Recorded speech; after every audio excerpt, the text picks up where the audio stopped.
Au nom du Père, du Fils et du Saint-Esprit. Amen. Neuvaine au Saint-Esprit, selon saint Alphonse de Liguori. 10e méditation.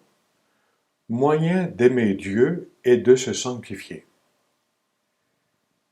Plus on aime Dieu, plus on est saint. L'oraison, disait saint François de Borgia, introduit l'amour divin dans notre cœur.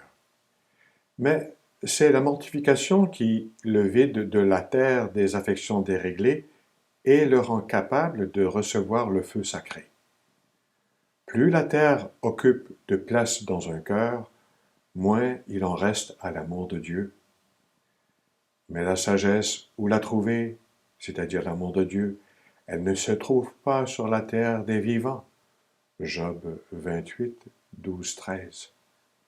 Aussi les saints se sont-ils efforcés de mortifier, dans toute la mesure du possible, leur sens et leur amour-propre.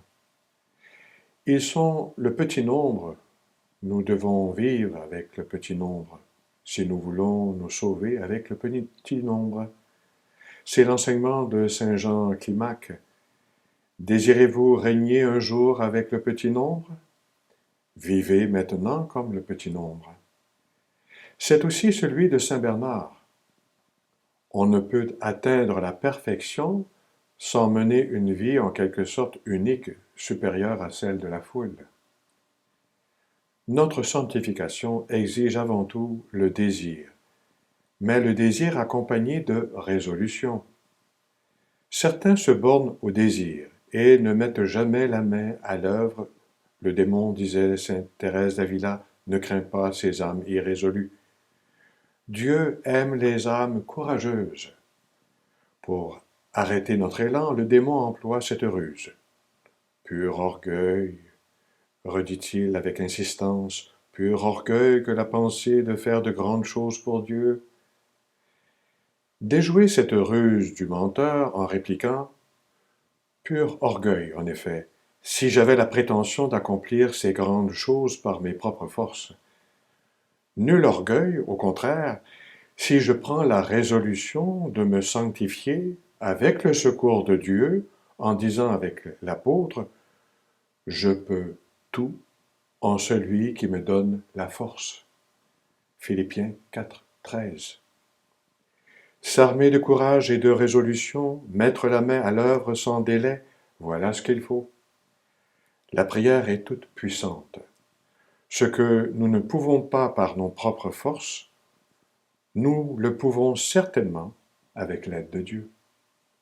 Or, cette aide est promise, assurée à quiconque la demande. Demandez tout ce que vous voulez, et cela se réalisera pour vous. Jean 15, 7. Mon cher Rédempteur, vous désirez mon amour, vous me commandez de vous aimer de tout mon cœur? Eh bien oui, mon Jésus, c'est de tout mon cœur que je veux vous aimer. Appuyé sur votre miséricorde, ô mon Dieu, j'ai la hardiesse de vous dire que mes péchés ne m'effraient point, car maintenant, je les hais et déteste plus que tout autre mal. Je sais aussi que vous oubliez les fautes d'une âme qui se repent et vous aime. Je vous ai par le passé offensé plus que les autres. Pour ce motif, je veux vous aimer plus que les autres avec le secours que j'attends de vous. Seigneur mon Dieu, voulez-vous me voir saint? Moi, je veux le devenir pour vous plaire. Je vous aime ô bonté infinie. Je me donne tout à vous. Vous êtes mon unique bien, mon unique amour. Daignez m'accepter, ô mon amour. Faites que je sois tout à vous. Ne permettez pas que je vous contriste encore. Faites que je m'épuise entièrement pour vous, comme vous l'avez fait pour moi. Ô Marie, épouse du Saint-Esprit, la plus aimante et la plus aimée, obtenez-moi le saint amour et la fidélité. Au nom du Père, du Fils et du Saint-Esprit. Amen.